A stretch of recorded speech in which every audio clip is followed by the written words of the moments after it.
we're moving on to talk about gladiators. Now, gladiators were actually very highly trained. They were usually slaves or convicts who fought for their freedom, although they could be free men who decided that they wanted to fight in the arena as well. This was not overly common because usually, if you entered the arena by choice, you would forfeit a lot of your rights. Like you couldn't become a part of the Senate. You ex-gladiators actually couldn't go and watch the gladiator games, which is a little interesting. So various things like that. So not that many people chose to become gladiators, but some did. So the slaves who became gladiators were very expensive, and they were very highly trained before they fought. They were trained in gladiator schools, which are called ludi, by professionals. Those professionals could be ex-gladiators, or it could just be professionals in kind of training how to fight.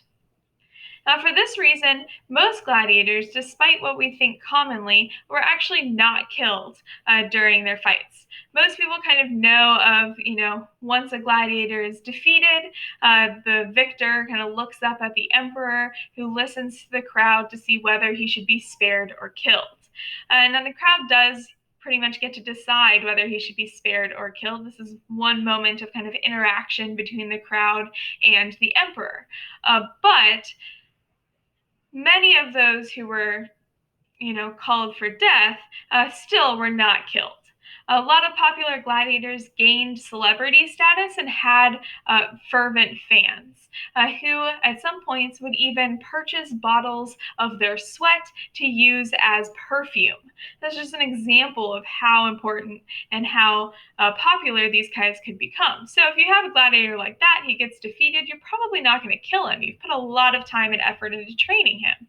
So, instead, they might attach like bags of blood to the gladiator that they would stab instead, and then he would play dead, and they would just change his name and send him out there again.